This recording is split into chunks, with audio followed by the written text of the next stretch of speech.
अस्सलाम वालेकुम गाइस, कैसे हैं आप सब लोग। होप सो आप सब ठीक होंगे।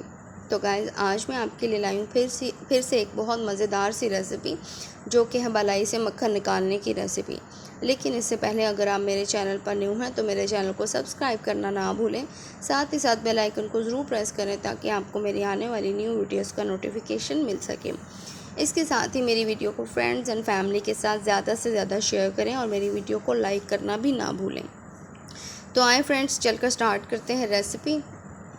मलाई से मक्खन बनाने के लिए सबसे पहले आप दूध से मलाई हटा कर रख लें। मैंने यहाँ पर 1.5 किलो दूध से मलाई जो है वो 2 वीक्स के लिए यानी 2 हफ्तों के लिए जमा की है इस कंटेनर में। इसको मैंने फ्रिज में रखा हुआ था, इसको मैंने अभी फ्रिज से निकाला है।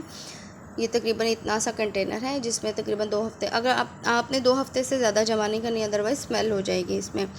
अब मैं इसको एक बड़े से बाउल में शिफ्ट करूँगी और इसको अच्छी तरह से हिलाकर 15 से 20 मिनट के लिए छोड़ दूँगी। जिस कंटेनर में आपने इसको रखा हुआ था उसको अच्छी तरह से साफ़ कर लें ताकि कोई भी मलाई ज़ाया ना होने पाए।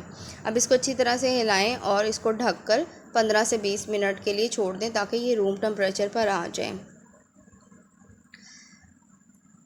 अब जी इसको अच्छी तरह से मिक्स कर लें। ये रूम टेम्परेचर पर आ चुकी है, मेल्ट हो चुकी है। अब मैं इसको हैंड बीटर की मदद से अच्छी तरह से बीट करूँगी।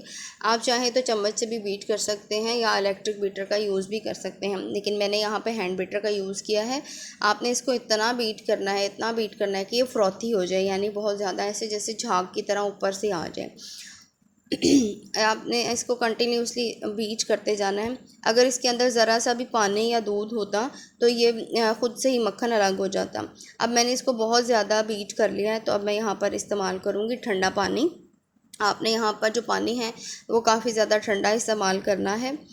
यहाँ पर मैंने काफ़ी ज़्यादा ठंडा पानी लिया है, लेकिन 2 गिलास लिए हैं। आप भी 2 गिलास पानी इसके अंदर ऐड करेंगे।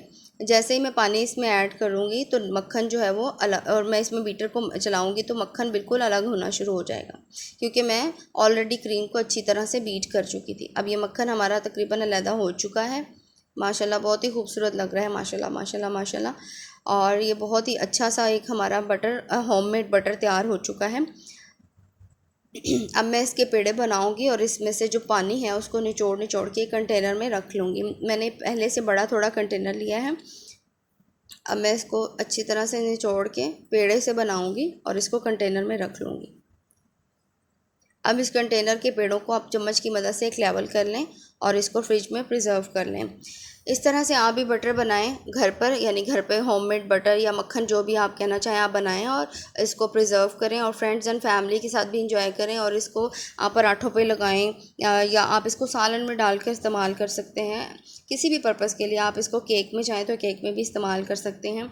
बहुत ही अच्छा सा खूबसूरत सा हमारा एक बटर तैयार हो चुका है। तो अगर आपको फ्रेंड्स मेरी ये वीडियो अच्छी लगी हो तो मेरी वीडियो को लाइक और शेयर करना ना भूलें। साथ ही साथ मेरे चैनल को ज़रूर सब्सक्राइब करें। ओके जी गाइस, अल्लाह हाफिज़, till the next video, bye bye.